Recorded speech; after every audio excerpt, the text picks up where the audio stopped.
grabación. Sí, ya empezó a grabar ya. Disculpen la cuestión, porque miren, es que tantas cosas que uno tiene acá y no me había dado cuenta que tenía otra, no me había llegado la invitación a la computadora. Por eso es que leí otra invitación vieja y no pensaba que ustedes estaban ahí todos pues instalados, ¿no? Y aquí estamos viendo, muchachos, pues se organiza la infantería, la artillería, un arma novedosa, ojo, recuerden la influencia alemana durante el crepismo, la caballería, ingeniero y la naciente sanidad militar. Otra cosa que a los heridos había que tratarlo pues con cierta sanidad militar, porque si no morían, bueno, muchos de ellos morían en el campo de batalla, ¿no? Y los remataban, pues, para explicarlo de alguna manera, ¿no? Aquí se da las divisiones tienen su estado mayor, esto se maneja mucho por rapeles, 4 batallones, los batallones agrupados en compañía, estas son cosas como organizar, pues, al ejército, ¿no? En este caso, y esto depende mucho del número de soldados que están presentes acá. Estas son imágenes de la época, viendo las tropas marchando, no sé, desde por una calle de Valencia, una calle de Maracay o una calle de Caracas. Seguimos con la batalla de la Victoria, se emplea mucho la táctica de guerrilla, que es un término que viene del siglo XIX, hoy en día se entiende de otra manera, pero era una fracción táctica de 10 a 20 hombres para emboscar. La milicia era una cosa que también las regiones tenían, los jefes de Estado, que eran los gobernadores, tenían pues sus milicias particulares. Eso es lo que yo decía anteriormente, ¿no? Que eso generaba otro problema en Venezuela de gobernabilidad. Y los jefes regionales estos señores de los estados, porque estaban en Venezuela de tanto de los 20 o más estados que existían, porque recuerden que cada constitución cambiaba los estados y cambiaba los nombres, por supuesto. Estas milicias, pues, tenían cosas interesantes. Castro, cuando llega al poder en la constitución de 1901, él trata de cambiar estas milicias para evitar pues, que se les sigan sublevando a nivel nacional. Habían diferencias entre oficiales profesionales que todavía existían, que venían de esa academia de matemáticas, y oficiales valientes, como los caudillos, pues, son los hombres que no tenían experiencia de guerra, pero llegaban a ser generales, ¿no? Es otra cosa bien interesante, bien diferencia entre oficiales, el que estudió y el que no. Y el que estudiaba el que no estudiaba muchas veces llegaba mal el que estudiaba. Y eso generaba también un conflicto también profesional, pues, de diferencias entre ellos mismos, ¿no? Entre los cuadros de oficiales de la historia venezolana. También otra cosa que se da en esa época es la configuración de ganado, porque recuerden que las tropas comen, desplegar 60, 500 hombres en un campo de batalla, un espacio geográfico, pues necesitan alimentarse. Y en esa época comer ganado, bueno, el ganado, el cazado y el café era prácticamente el rancho de ese momento. Otra cosa que se da en esta batalla, según Porra Pérez, es el hospital militar, para atender a los enfermos y heridos en campaña. Aquí, como explicaba anteriormente, se practicaba mucho el acomodar al herido de muerte. ¿Qué significa eso? Agarraban un cuchillo, te habían mal herido y te degollaban para evitar pues, cargar con esa persona, porque cargar prisionero y cargar con herido es un gasto que ocasiona muchas veces a las fuerzas en combate. En fuerzas en operaciones, cargar con un herido, cargar con un prisionero, pues ocasiona pues, ciertas dificultades a las fuerzas que están en conflicto, ¿no? Acá otra cosa que se experimenta mucho, muertes por los fusiles Mauser, que fueron muy terribles, ¿no? Y la artillería Krupp. Aquí estamos viendo los cañones y el fusil Mauser. Parece que estos fusiles, pues, como mostré en la clase anterior, pues, muchas veces sus disparos no eran muy, en el cuerpo humano, pues, tenían consecuencias lamentables. Bueno, junto a la malaria, disentería y las calenturas. Muchachos, estamos en un país tropical. Venezuela siempre han existido estas enfermedades que fueron disminuidas en el siglo XX, es otra cosa. Que han aparecido otra vez, bueno, hay que explicarlo también de alguna manera, porque aquí en el estado Vargas aparecieron varios casos de malaria, ¿no? O paludismo. Claro que se corresponden en estos casos, muchas veces los estados que han tenido pues bastante incidencia de esta enfermedad tropical son los estados Monagas, Sucre, Amazonas, Bolívar, ¿no? Que están caracterizados por tener altos niveles de enfermos por estas enfermedades que son propiamente producidas por zancudos, ¿no? Bueno, seguimos con esta batalla de la Victoria en 1902, la logística de guerra, pues aquí estamos hablando de la parte de no solamente es combatir, sino también alimentarlos, ¿no? Y también aportar puniciones, porque otra cosa, las municiones se van gastando las balas, y si no tienes un manejo operativo, pues quedas sin defensa en el campo de combate, y el enemigo va a aprovechar esa circunstancia, ¿no? Otra cosa, se mejora el rancho, esa es la alimentación cuando estás en campaña, cuando estás en un cuartel, se le dice el rancho, es el almuerzo, es el desayuno o es la cena. Y se basaba mucho en caraotas. Hoy en día una caraota, un kilo de caraota cuesta $1. Carne hervida, por eso el ganado. el arroz y el pan. Claro, muchas veces una cosa es comer en el campo de batalla y otra cosa es comer en un cuartel. Pues en el cuartel, pues, tienes muchas cosas a la mano porque estás en la ciudad, pero en el campo de batalla, pues tienes que tener siempre un ganado en pie marchando contigo, ¿no? Pues claro, lo que pues yo por eso lo que lo decía en campaña militar, pues ya en terreno de operaciones, pues alimentar al ejército es un problema ya bastante interesante. Por eso que la logística, los que estaban mayores, se preocupaban por esto. Bueno, para finalizar, pues se usaba la pargata, la hamaca, y no había mucha diferencia entre los uniformes, ¿no? Otra cosa que en esta guerra civil eran los mismos venezolanos luchando contra nosotros mismos, ¿no? Para la redundancia. El uso del ferrocarril, aquí en Venezuela hay una línea férrea entre Caracas y Los Teques, va entre Valencia, entre Los Teques y, bueno, Caracas hasta Valencia, ¿no? Este ferrocarril construido por los alemanes, este ferrocarril que es la convención, aquí tenemos los principales jefes de la restauradora, de la libertadora, tenemos a Manuel Antonio Matos. Bueno, Matos era un banquero, un hombre con poder económico, ¿no? Y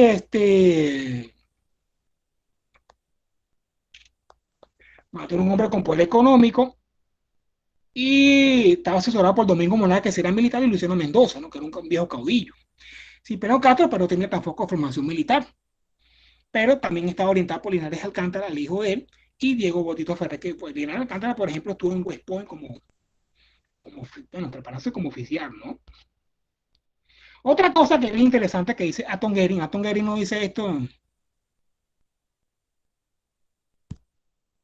ya voy, pero que me pongo acá tomándole,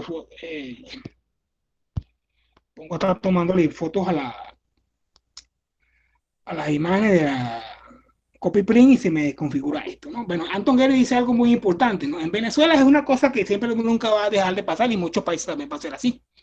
Hoy son amarillos, mañana son rojos, mañana son azules.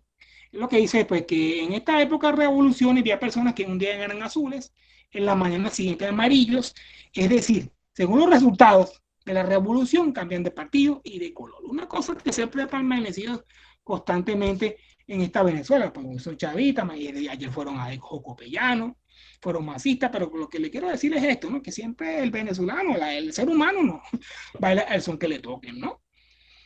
Y aquí, bueno, esta es una cita que también toma de Raúl Oviedo en 1987, los generales Chopo y Piedra son generales valientes, esforzados, que no tienen preparación militar, pues eran valientes como ninguno, pero ignorantes como ellos solos. Entonces, con estas palabras se define mucho ese oficial, pues caudillesco, no ese oficial, pues que no tenía, que llegaba a ser general, pero ni sabía papa de ordenar, pues, o preparar, pues, unas tropas en combate, o digamos ejecutar, pues, la táctica como tal. Otro elemento importante que le hice mención fue el bloqueo de nuestras costas. Aquí estamos viendo cómo Venezuela es bloqueado en los principales puertos. Recuerden, en esa época los puertos eran nuestros vasos comunicantes, eran pues nuestras bombonas de oxígeno, pues La Guaira, Puerto Cabello, Maracaibo, Guanta, Carúpano, Ciudad Bolívar, también era un puerto importante, y esos puertos prácticamente fueron bloqueados por buques extranjeros. Fue entre 1902 y principios de 1903. Aquí las marinas de guerra británicas, alemanas e italianas franquearon nuestros puertos y costas. Con buques de guerra los desplegaron a lo largo de nuestra geografía, nuestro litoral marítimo, y comenzaron pues a desarrollar pues a este bloqueo. Venezuela tiene unos buques de guerra, pues Castro había comprado algunos cuando comenzó su mandato, el famoso torpedero Bolívar, pues evidentemente no había una capacidad de lucha o de enfrentarse a un buque extranjero, ¿no? En esta época. Pero el cañón de Miranda, pues, esto lo tomó Ramón Rivero, que el año pasado, este año, pues, tuvimos una conferencia con un webinar con él sobre la Armada Castrista, y este fue un buque que se compró a los españoles, ¿no? Bueno, que después España y los Estados Unidos tuvieron una guerra en 1898, Estados Unidos triunfa y recolecta, pues, como trofeo de guerra barcos españoles y lo venden a los venezolanos, ¿no? Esta es una imagen de vapor de la banda de estribor del Diego Velázquez, es Miranda, Diego Velázquez cuando tiene nombre de España, y Miranda cuando pasa a la Armada Venezolana. Que tenemos el cañón de Miranda, visto por la banda de vapor, pues recuerde que vapor y estribor son los lados de los buques, ¿no? Y este era un buque, pues, hecho de vapor, activado por unas carreras que generaban mucho calor y activaban las hélices propulsoras. Bueno, que el buque transporte Zamora, pues que se lleva mantenimiento, era un buque para transportar tropas. Una cosa importante era movilizar a esta gente, lo montaban en La Guaira, lo montaban en Puerto Cabello y lo llevaban, por ejemplo, a Ciudad Bolívar. O lo llevaban a los sitios, a los puntos de la costa. Ahí llegaban, lo dejaban y comenzaban a caminar, pues, o marchar hasta el punto, hasta el teatro de operaciones en que estaba en conflicto. Bueno, la Puebla Zamora, pues, transporte de la Armada Venezolana, pues, fue muy poco conocido. Aquí estamos viendo, pues, este buque. Se ve que llevaba bastantes personas, ahí se llevaba ganado también, los cañones Krupp, ¿no? Supongo, ¿no? Y todos se movilizaban, pues, eso recortaba, pues, evidentemente caminando lo mismo que navegar, ¿no? Y las tropas llegaban más descansadas. Este es el tipo de cañón de tiro rápido que se le instalan a los buques de la Armada Venezolana. Pues, se compran 3 4 cañones, se le ponen dos por cada lado de la banda de babor y, bueno, va a babor y estribor y comienzan a utilizarse como artillería naval. Estas son las ametralladoras Noblenfers de 11 milímetros, versión naval. Pues vean aquí cómo se utilizan este tipo de armamento para hacerle, pues, estragos a las fuerzas opositoras. El torpedo es un armamento que comienza a emplearse en el siglo XIX, a finales del siglo XIX. Vean aquí el torpedo. Este es el mecanismo que lo expulsa. Este es el mecanismo que permite a este torpedo, pues, hacer estragos al buque enemigo, ¿no? Esta es la proclama que hace Cipriano Castro. Estoy hablando brevemente sobre esto, no quiero detenerme mucho en esto, ¿no? Castro emite una proclama en vista Permiso, del bloqueo. profe, Claudia informa que se quedó sin internet.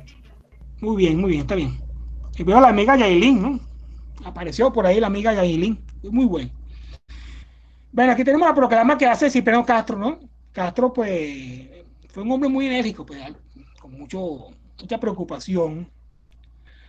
Mucha preocupación. Muchachos, no tratan de escribir en el grupo porque te está generando una distorsión con esto, ¿no? Sí, Cipriano Castro, pues, escribe una proclama molesto, pues, por la invasión de estos países, de Inglaterra, Alemania e Italia, ¿no? Por motivos económicos. Y esto es una proclama que está en internet, pero pueden ubicarla por ahí, donde Castro, pues, dice que está molesto por esta acción de estas grandes potencias, del bloqueo y también del ataque, porque se dieron varios hechos de guerra aquí. Bueno, varios hechos de guerra, tanto atacaron los buques ingleses, dispararon en Puerto Cabello, ¿no? Contra las instalaciones navales de esa época, ¿no? Pero son imágenes de la prensa de la época. Vemos acá cómo, esto es lo que le mencionaba, pues eso fue un ataque a los buques de guerra ingleses en Puerto Cabello. Porque en Puerto Cabello hay fortificaciones también, muchachos, ¿no? Hay fortificaciones que permiten atacar, pues, este, la, las instalaciones venezolanas. Los buques disparan desde posición costera, desde la rada, y disparan, que ocasionó, pues, algunas bajas, pues, importantes. También la Guardia se fue bloqueo. La Guardia no hubo tantos hechos de violencia, pero vean la imagen de la época, van estas mujeres de camisa, estos hombres, bueno, los cotidianos. Prácticamente yo vivo por acá. Esta es la zona por donde yo vivo, aquí en la Guardia Colonial. Permanece la iglesia, permanece esta fortificación y permanecen dos más arriba, ¿no? Recuerden que la Guardia fue una ciudad murallada, fue una ciudad fortificada también, muchachos. Eso hay que recordarlo históricamente hablando, ¿no? Que se ha abandonado, que se ha perdido, pues es otra cosa, pero La Guaira siempre ha sido una ciudad, pues, importante para el país y que ha tenido, pues, la puerta de entrada para la ciudad de Caracas. Y fortificaciones que han estado presentes acá, ¿no? Y aquí estamos viendo, pues, cómo la gente bloqueaba veía el bloqueo a nuestras costas. Estas son imágenes de bloqueo, los buques ingleses se montan en los barcos venezolanos, de la Armada venezolana, los mandan a deponer las armas y son entregados. Muchos de ellos son inutilizados o hundidos, pues, para evitar un ataque por parte de esta gente, ¿no? Aquí estamos viendo el puerto de La Guaira. Este es el buque inglés Tribune. Más que todos los ingleses estuvieron en Puerto Cabello y La Guaira, los alemanes en Maracaibo. Y aquí estamos viendo, pues, estos buques de guerra que para la época eran muy novedosos, evidentemente, enfrentarse un vaporcito venezolano, no sé, el Miranda contra esto, pues había mucha diferencia. También la Armada alemana, la flota imperial, pues, que estuvo en Venezuela, pues estamos viendo acá estos buques que llegaron al país, bloqueando nuestras costas. Y estos más que todos estuvieron en la entrada del canal del lago de Maracaibo, porque Maracaibo también representa un punto importante porque ahí se sacaba el café y otros productos agrícolas que venían de los Andes, ¿no? Recuerden que Maracaibo era un puerto que lo llevaban a Curazao, Curazao, ahí pasaba a los Estados Unidos y pasaba a Europa, ¿no?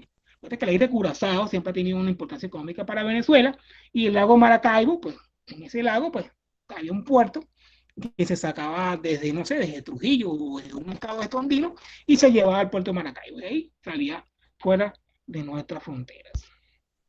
Otra cosa, como les mencionaba, pues siempre la caricatura va a estar presente en estas cosas. Vemos acá cómo Castro se le ridiculizaba como un monito, el Napoleón sudamericano, o le decían el Bolívar, porque Castro también otro hombre que quería emular a Simón Bolívar, ¿no? Entonces, de quererse Simón Bolívar por parte de nuestros presidentes no es nada nuevo. Castro tenía esa, esa megalomanía, ¿no? De quererse Simón Bolívar, ¿no? Quería otra vez reunificar la República de Colombia. Es más, acá como la prensa de Europa y la prensa estadounidense se burla de decir, pero Castro lo ven como un hombre, pues, como un mono, pues, desaforado, pendiente de unos cambures.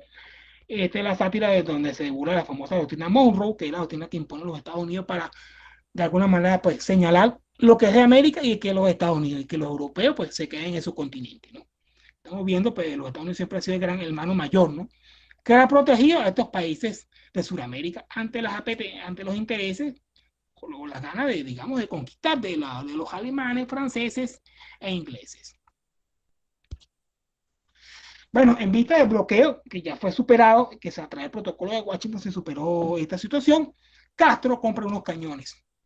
Estos Schneider Carnet de 150 milímetros se compran varias piezas de estas, se instalan en La Guaira, en Puerto Cabello, en Maracaibo, en Turiamo, y claro, se ofrece una especie de cobertura defensiva para el territorio venezolano. Estos cañones, en la cual están, digamos, los ajustes de esto. Yo otra vez estuve investigando una investigación que hice sobre los cañones de fabricación estadounidense y me conseguí que abajo estaba este tipo de ajustes. Pues ya los cañones ya no existen, evidentemente, fueron pasados a otro espacio, fueron derretidos, no sé qué hicieron, pero la mayoría de estos cañones, pues, están en el olvido, ¿no? Y claro, yo quiero montar una investigación sobre esto. Cuando ahora la Biblioteca Nacional y algunas actividades pues, y algunos espacios repositorios documentales para esta investigación por hacer. Bueno, otra cosa, estos cañones que les mencioné fueron utilizados como piezas de decoración en las bases militares venezolanas. En el Fuerte Tiuna hay uno de estos, un carnet de estos, ¿no? Que se compró en tiempo de Cipriano Castro. Vean acá, pues en la entrada del Fuerte Tiuna aparece uno de estos. Muchas de estas bases militares colocaron estas piezas como piezas decorativas, ¿no? De las instalaciones. No es el cañón como tal, pero más o menos explica en que el corte pues, diametral pues, del cañón. Bueno, seguimos con esta defensa costera. Esto duró entre 1905 y 1907. Se compran 6 cañones, ¿no? Como le expliqué. 3 para La Guaira, el resto para Puerto Cabello, Lago de Maracaibo. Y en el año 54 del siglo XX fueron desactivados. Porque este armamento pasó de moda, claro. Recuerden que el armamento está en obsoleto. Y se hace viejo, pues hay que cambiar, pues. Esto es una cita que yo tomo de la importancia de mejorar las Fuerzas Armadas. Esto es un trabajo que yo hice en el año 2013. Yo aquí cito la importancia de Castro para mantener pues, el poder. Y lo logra a través de la refundación de las Fuerzas Armadas, compra armamento de repetición, refunda otra vez la academia, promueve un código militar y una serie de cosas que también le permiten, pues, digamos, pues, hacer unas mejoras en la infraestructura militar de la época. Otra cosa que es interesante que tomar en cuenta es el plano militar. En esa época, en el siglo XIX, pues, los militares no tenían un mapa para poder orientarse en el campo, porque la geografía militar es importante para los estudiantes o para los estudiantes de la academia militar, ¿no? Pero ya cuando están graduados necesitan, pues bueno, hoy es el GPS, pero en esa época tenían que tener cartografías para ubicarse en el mapa. En esa época se empleaba mucho la figura del vaquiano. ¿Qué es el vaquiano? Una persona experta buscando a la persona que sabía más orientarse en esas montañas, en esos valles, y lo contrataban y pues lo utilizaban como especie de mapas, ¿no? O de guía para poder orientarse en el terreno. Porque muchas cosas, oye, ustedes van al Ávila y se ponen a caminar, y si no orientan bien se pierden. Y si se pierden, pues no consiguen la salida. Pues eso no es fácil internarse en la vegetación o en una montaña, porque se pierden y ahí pierden la noción de tiempo, la noción de ubicación y lamentablemente, pues, te pueden conseguir fallecido, ¿no? Muerto, digámoslo así. Bueno, ya llegamos al fin del castrismo. Ahora hablamos del gomecismo, que también eran compadres. Castro y Gómez vienen desde 1899 en la revolución restauradora, que parte de los Andes, parte de Colombia y de Caracas, ¿no? Pero Juan Vicente Gómez era su compadre, era su segundo a bordo. Y Gómez era un hombre muy elemental, pues eso es lo que dicen muchos, pero menos mal que era un hombre muy elemental, porque este señor gobernó Venezuela por 27 años. Pero Gómez se rodeaba de gente muy preparada y muy intelectual. Otra cosa que sus ministros fueron hombres muy lustros, fueron hombres muy preparados, pues, con mucha formación intelectual. Reforma la Constitución varias veces, hubo 5 cambios constitucionales. Otra cosa importante que había en Venezuela, se comienza a explotar el petróleo. Bueno, Castro lo había hecho, pero con Gómez el petróleo comienza a tener, pues, da otra forma pues, de ingreso al país, ¿no? Diferente al café y al cacao. Muy influenciado por el liberalismo, pues en esta época, de estos 27 años del gomecismo, pues hubo muchas libertades económicas, ¿no? También se ha trabajado de una manera muy terrorífica, se ha dicho que el gobierno de Gómez fue muy sanguinario, fue muy terrible, pero bueno, eso es un trabajo que tienen que hacer los historiadores, ¿no? Se cancela la deuda externa que venía de la guerra de independencia. También hay una cosa que impacta al gobierno de Gómez, el CRA del 29. Recuerden que en esa época hubo una crisis económica mundial. Venezuela sufrió los embates, pero el mundo en esa época se tambaleó duramente, ¿no? Aquí estamos viendo al señor General Gómez. Aquí Gómez, muy simpático, ¿no? El viejito Kiko rodeado de muchas damas. Porque Gómez era un hombre muy mujeriego, pues nunca se casó. Pero como le gustaba tener novias, ¿no? Bueno, él era el presidente y todo el mundo, evidentemente, iba detrás de él, ¿no? Mientras que estaba en el poder. Bueno, entonces la prensa de la época, vemos otra cosa que, como le explicaba anteriormente, ¿no? Todos gobiernos en Venezuela siempre querían un eslogan. El gobierno de Gómez se llamó la famosa rehabilitación nacional.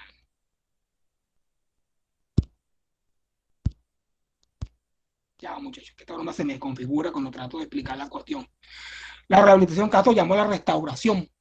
Guzmán Blanco, el septenio restaurador, el septenio rehabilitador, creo que no, Guzmán Blanco le dio un nombre que no me recuerdo ahorita, ¿no?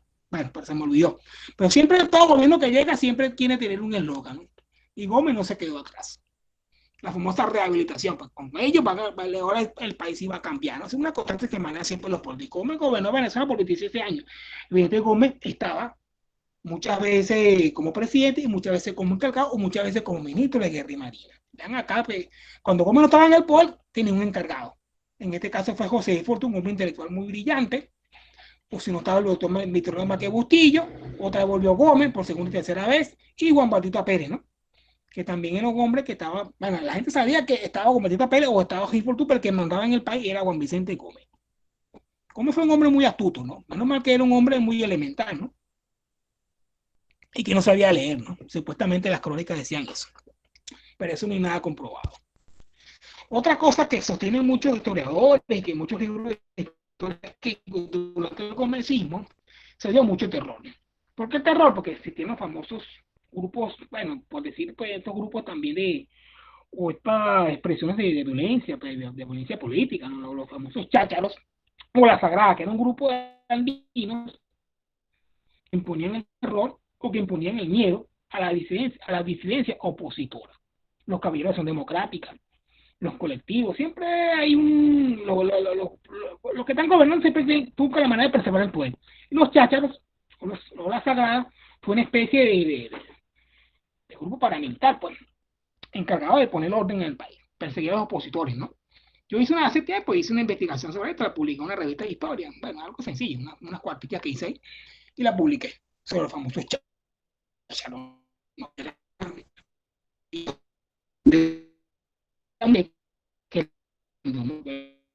Que se Otra cosa que me caracterizó un hombre que quería unir a Venezuela a través de las carreteras.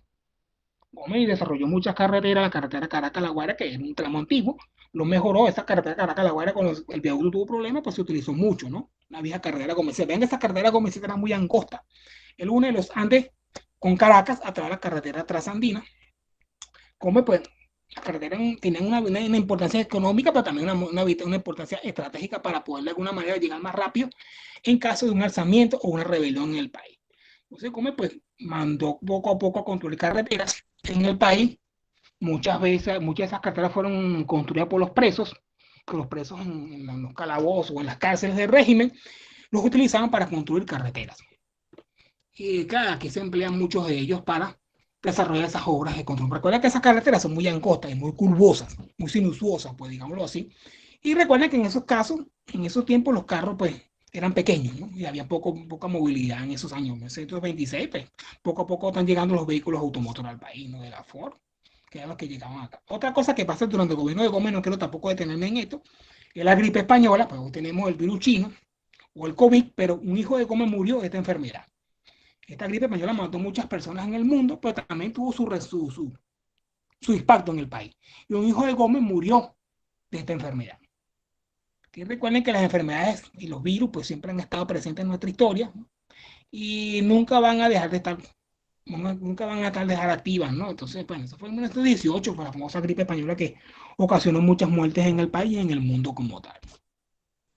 Bueno, Gómez tuvo un tiempo viviendo en Caracas, pero después él se muda para Maracay. Y Maracay se conoce como una ciudad más gomecista, porque Gómez tenía sus empresas ahí, tenía sus haciendas. Gómez tenía hacienda en todos lados, en todos los lugares de Venezuela, claro, era el hombre fuerte del país.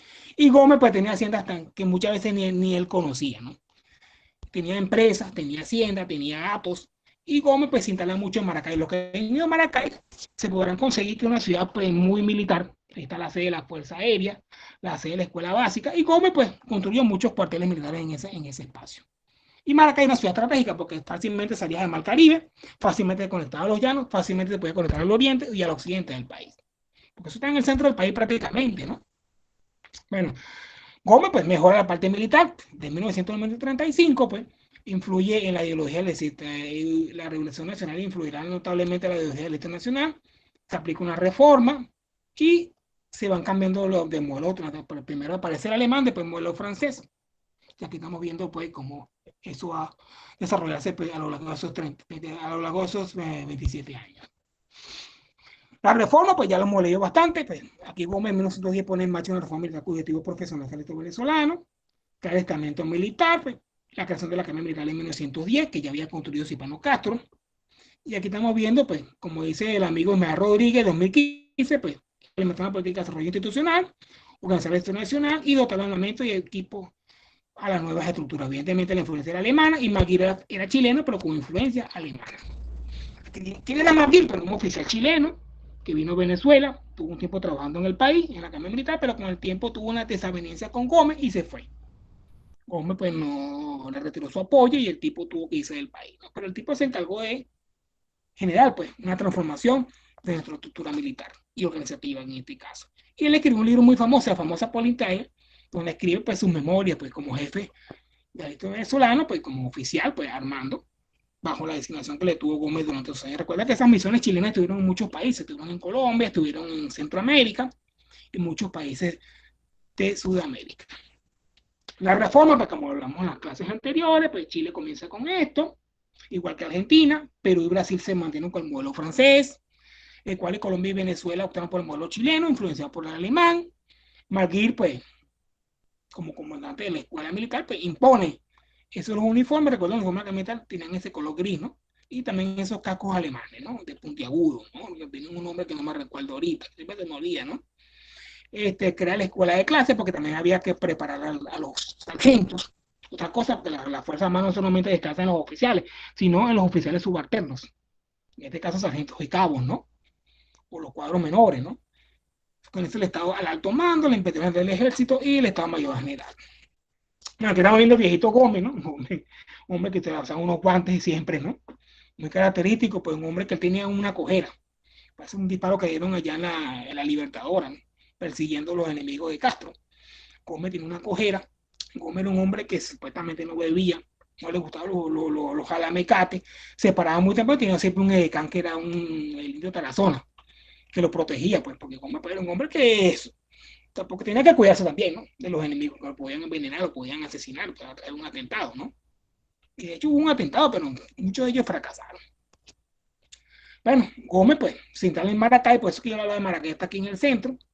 Gómez pues, se instala con 3 brigadas, armamento de repetición, ametralladora de hockey, cañones cruz. Evidentemente ya Gómez pues, entendió que ya Castro, pues, ya... Otra cosa, la reforma también se dice que se da es porque Castro quería invadir a Venezuela, ¿no? Y Gómez siempre se preocupó por eso. No descansó hasta que... Disculpe una pregunta. Dígame. Antes los presidentes no tenían que vivir exclusivamente en Caracas. Bueno, Gómez evitaba Caracas. Tuvo un tiempo viviendo en Caracas, pero después se fue para Maracay.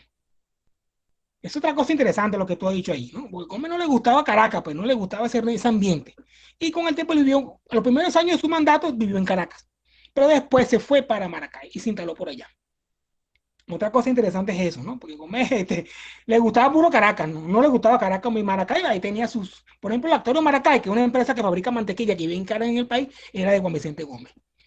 Muchas haciendas y muchos comercios y muchas industrias eran propiedad de General Gómez. Cuando él muere Gómez y llegan otros gobiernos que después fueron de Gómez, pues comenzaron a expropiarlo.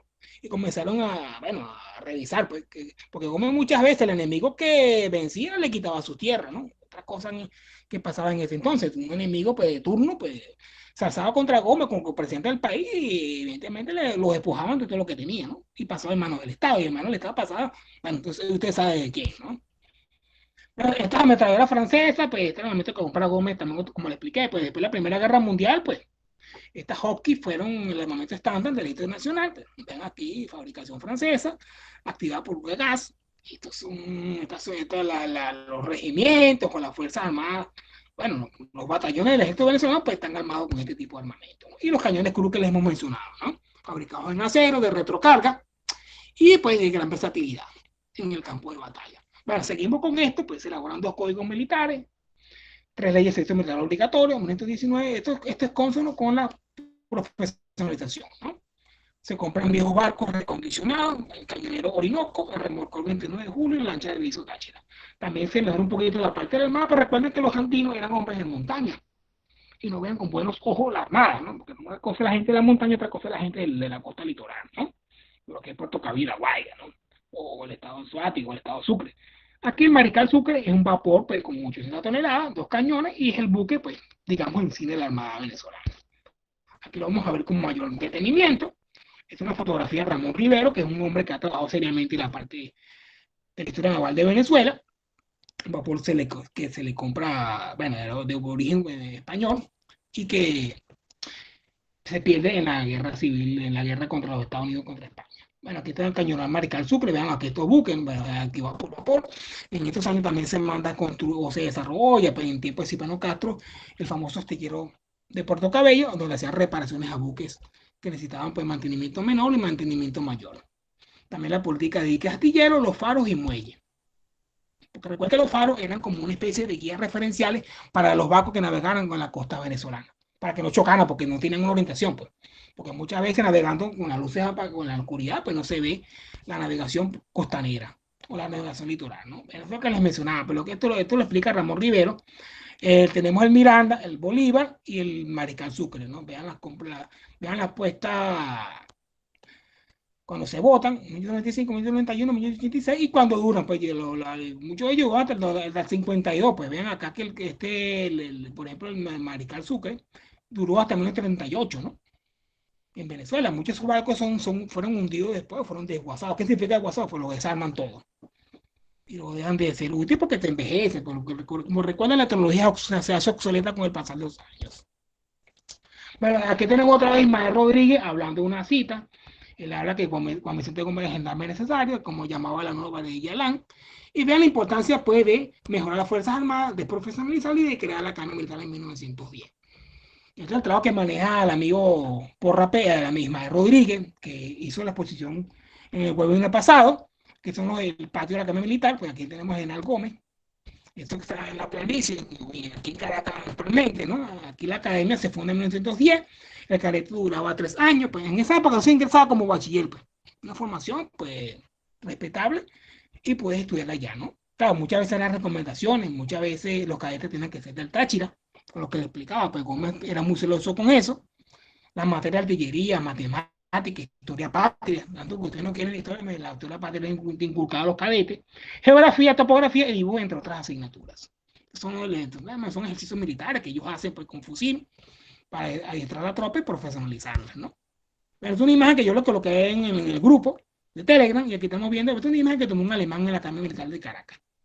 No me recuerdo el nombre del tipo, pero esa imagen es inédita, pues poco a poco la han visto porque hay que buscarlas específicamente en documentaciones especiales. Aquí también el entrenamiento con el paso, con las marchas, con el orden cerrado, porque recuerden que para aprender esto hay que tener mucha preparación, pues, por lo menos encerrar a la tropa por 3 meses para que agarren pues, el hilo conductor en materia de orden cerrado. Bueno, aquí estamos viendo el edificio de la Academia Militar, pues construido en la inmediación. Esto está en Caracas, porque como está ahorita el cuartel de la montaña, es donde funcionaba la Academia Militar de Venezuela. Y aquí se inicia el 5 de julio, ¿no? Aquí está un ejercicio con espadas, ¿no? Con sables, digámoslo así. Entonces los cadetes están practicando ahí, o la escuela de tropas, ¿no? También. Y esta es lo que hoy en día representa eso. Bueno, esto es la imagen de la época, pero 1908, pero esto es lo que usted está a Caracas, te va a ver a 23 de enero y se va a conseguir con esto. Vean acá, aquí, claro, y todavía sigue ese espacio ahí, ¿no? Recuerden que ahí está el cuartel de la montaña. Bueno, otra cosa que preocupó también a los oficiales de esta forma era la creación de una escuela de aplicación, porque había muchos oficiales como aplicar eran muy valientes, pero no habían estudiado. Aquí los nivelaban de alguna manera, ¿no? Y esto comienza en 1911, el primer curso contó con 36 aspirantes. Había que esos viejos oficiales que no quieren prepararse o que eran generales o que eran coroneles, pero sin pasar por una escuela militar. Aquí duraban 6 meses y podían prorrogarse. Aquí aprendía táctica aplicada, servicios en campaña, balística, topografía, fortificación y otras asignaturas vinculadas a la parte militar. Recuerden que aquí la cosa se va a sistematizar y lo que es la academia militar, su base responde a este espacio o esta estructura que se originó en 1910. Bueno, otra cosa importante es la aviación, que aparece como una manera de exploración, una manera la ven como una cosa novedosa. En 1912 hay un primer vuelo por Frank Boland, vuela en Caracas, me imagino ese impacto que tuvo ese avión pues volando en esa Venezuela pues agraria, ¿no? Que nunca había visto algo pues tan de semejante pues sensación, ¿no? Bueno, aquí la Primera Guerra Mundial demostró que la ametralladora sincronizada del avión pues Casa fue importante o fue una primera generación pues, que cambió el curso de la guerra aérea. En vista de esto, después de la Primera Guerra Mundial, después de finalizada, pues comienza a hablarse de la aviación militar. Aquí estamos viendo pues los primeros aviones. Aquí también ya los vecinos como México, Colombia, Chile, Argentina ya tenían sus propias fuerzas aéreas y Venezuela no se podía quedar atrás, ¿no? Y a mediados del año 20 pues, se crea la Escuela de Aviación Militar, que dependía del ejército, ojo, ¿no? Con el objetivo de formar e instruir pilotos para el Servicio de Elección Nacional, ¿no? Esta es la memoria de guerra de Manera 1921 dice eso, ¿no? En esta escuela fue funcionaría en Maracay, formando aprendices de pilotos, observadores, fotógrafos aéreos, mecánicos y pueden ingresar oficiales, clases de derecho de la Armada y civiles interesados en aprender a volar estas piezas de la aviación, pues de estas piezas, pues muchos estos aviones eran de madera y en tela, forrados en tela, ¿no? Se compran unos aviones de fabricación francesa, los cuadros G3, G4 y los forman F40, ¿no? Vean aquí que esto está en Maracay actualmente, eso hay un museo allá. Y en 1921 comienza a llegar una misión francesa para orientar, capacitar, pues cuando se compran aviones franceses, pues también se traen los técnicos y también se traen los instructores, ¿no? También es parte también del paquete. Aquí estamos viendo una cita que hace Guillermo Pacanís sobre cuando comenzó la aviación, pues había mucha desconfianza y también había muchos accidentes, porque esa aviación de esa época era muy peligrosa, era muy insegura. Hoy en día un avión no se cae tan fácilmente, pero en esa época, pues, esos aviones pues, venían forrados en tela, de madera, o después cuando fueron metalizados, pero vean acá que no gozó de mucha simpatía, ¿no? Una tesis textual que hace Guillermo Pacanís, ¿no? En 1970, ¿no? Fue un testimonio de la época, ¿no? Menos mal que el hijo de Gómez le interesaba eso, porque si no, pues eso por capricho fue cerrado, sería cerrado, ¿no? Porque si no le gustaban los hijos de Gómez, ¿no? Digo, los hijos de Gómez me imagino que impusieron pues su interés, ¿no? Y que, porque había menos que había fuerzas en contraste en torno a tener esa fuerza aérea ahí, ¿no? En Maracay. Y esto en Maracay es un museo. Los invito, si algún día pueden ir para allá. Y para una vez, cuando estaba en el 2011, hicimos un trabajo de campo con los estudiantes de una asignatura electiva que tenía, hicimos un trabajo de campo para este museo aeronáutico que está en Maracay. No sé si está abierto en la actualidad, pero en Maracay hay un museo con aviones de la Fuerza Aérea de 1920. Bueno, este es el famoso cuadrón G3, fabricación francesa. Esto es de carapela, ¿no? Recuerden que toda Fuerza Aérea tiene su distintivo nacional. O repito aquí su nacionalismo, ¿no? Bueno, seguir la evolución, se van comprando nuevos aviones, aparece el famoso Breguet 19, también los Breguet 19 pues tienen una acción importante en Cumaná porque hay una invasión que se da contra Gómez, el famoso barco pirata Farque, que con opositores al gomecismo vienen a invadir a Venezuela, ¿no? Gómez los combate y la Fuerza Aérea Venezolana pues tiene una destacada labor. Este famoso Breguet 19 pues ya diferente, vean aquí el artillero de cola y el piloto que iba acá, ¿no? Aquí la invasión de FARC que les mencioné fue una invasión que fracasó, mucha gente muere en eso, Gómez envía la Fuerza Aérea y esta Fuerza Aérea pues es efectiva y demuestra pues, la importancia de tener esta Fuerza Aérea siempre preparada y a tono en caso de cualquier invasión. Bueno, con el tiempo pues el FARC son derrotados, ese ataque fue aéreo, también lo dejó fuera de combate, las operaciones aéreas quedaron muy eficientes y se reconoció su vital importancia en el combate aéreo. Meyer Baldó, que era un as de la aviación venezolana que va a la Primera Guerra Mundial y es un héroe de guerra, ¿no? Regresa a Venezuela, pero el señor pertenece a la Fuerza Aérea Venezolana, pero él muere en un accidente trágicamente en 1932, ¿no? Meyer Baldó fue venezolano, bueno, de tendencia alemana, él estuvo en la Primera Guerra Mundial, ¿no? Bueno, adquirir nuevos aviones, Breguet 27, Moira Sauvignon y los de Botiné, ¿no? Estos son unos ejemplos que les hago mención.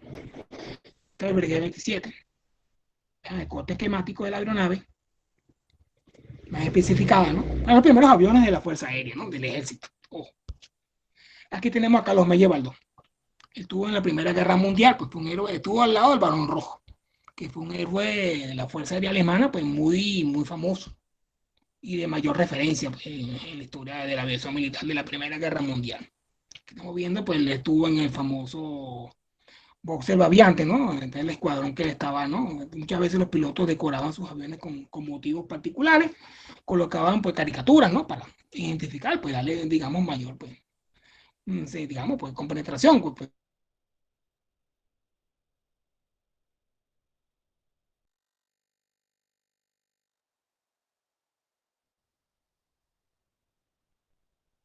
tan complejo de manejarse, ¿no? Así, de pegar, ¿no? Dificultades. Bueno, pero el 19 es otro modelo de fabricación francesa. Esto cumplió un rol importante en la invasión del FARC, contra la invasión del FARC de opositores venezolanos. En 2000 pues, se hizo una especie de de las aeronaves uso moral que era pues, muy elemental, pues, no tenía una ala biplana acá abajo, pero muchas veces eran dos alas en este caso. Este otro avión que se compra de fabricación francesa, pero este avión era ya metalizado. Aquí una diferencia bastante importante, ¿no? Fuselaje en metálico, patín de cola, ametralladoras de fuego sincronizadas, porque muchas veces ametralladoras si no eran sincronizadas, partían y pues, la abierta. Y más que todo volaban en el día, ¿no? En la noche no volaban porque no tenían referencia. Aquí otra cosa interesante que pasa durante el gomecismo es la llegada de Charles Lindbergh. ¿Quién era Charles Lindbergh? Pues Charles Lindbergh era un hombre que muy famoso porque cruzó el Atlántico en avión. Salió de los Estados Unidos y llegó a Inglaterra. Y este señor pues se hizo muy famoso, estuvo en Venezuela, le secuestraron un hijo, el hijo nunca apareció. Famoso un aventurero, pues, un pionero también de la aviación. Estuvo en Venezuela, ¿no? Y Gómez lo recibió. Tenemos una visita cortesía también para promocionar un poco la aviación, ¿no? Bueno, lamentablemente ya estamos llegando al final de la... Vemos acá que Gómez muere en el año 35, pues 18 de diciembre, un año de la muerte del Libertador, dicen Gómez que había nacido y muerto cuando nació y murió Bolívar, ¿no? Y aquí estamos viendo, pues, el presidente de los Estados Unidos de Venezuela, bien hecho de nuestra iglesia, pues, aquí vemos Gómez, actualmente está enterrado en Maracay. En Maracay es un espacio donde él está ahí. Ese fue porque cuando Gómez estaba vivo, pues, pero cuando no, sale control de alguna manera. Bueno, ya me los aspectos, ¿no? Los siguientes puntos. Las armas,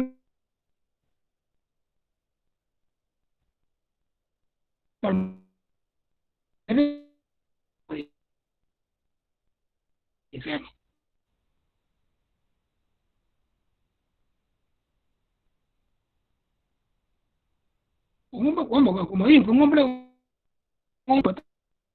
de la revuelta no causó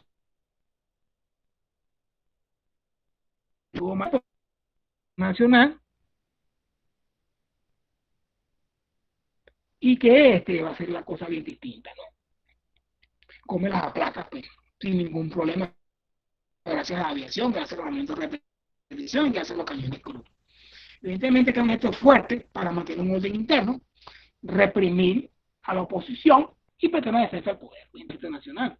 Pero aquí estamos viendo pues, que se instala en Maracay, ¿no? El en Maracay pues se instala a sus anchas porque allí entiende de que estaba prácticamente en el poder. Después del comecino, pues Venezuela va a ser otra, ya no va a ser cafetera, ya no va a ser pues, ni productor de cacao, ni otros productos agrícolas, sino va a ser una Venezuela petrolera. Había mucho interés económico acá, había mucha inversión extranjera en materia petrolera y como tenía que preservar la estabilidad del país.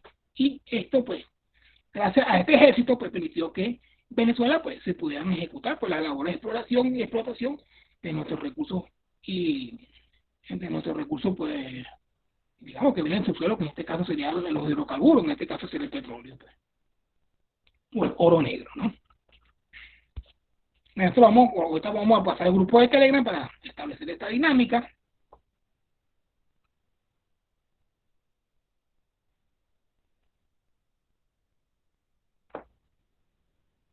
Para establecer esta dinámica, vayan viendo que van a responder ustedes después en el grupo de Telegram.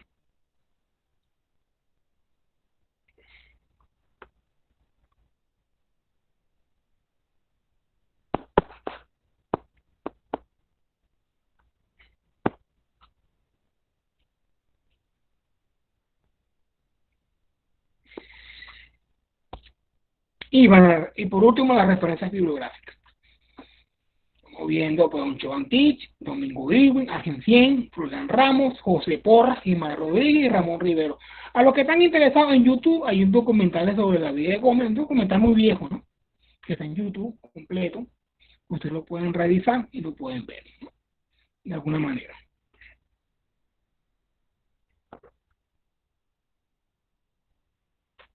Gracias por la recomendación. Presentando un poco esto. Y el trabajo de Ramón Rivero, Ramírez Light y Ramírez Light. Ok, muchachos, ya vamos a cerrar con este punto. Vamos a la clase ahora para la ronda de preguntas y respuestas que ustedes, para que ustedes participen, tomar esa actividad y vernos prácticamente en la clase. Bueno, cerrar esto con Telegram, ¿no? Vamos a apagar por acá.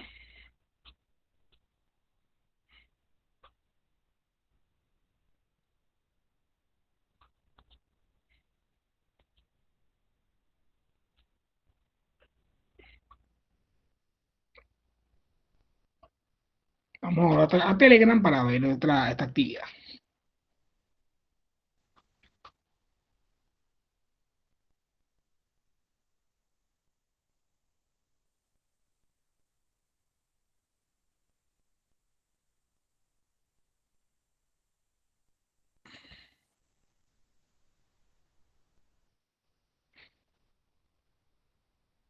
Ahorita se me cayó la conexión en la computadora, claro. Menos mal que le metí, compré un gigabyte de extra datos y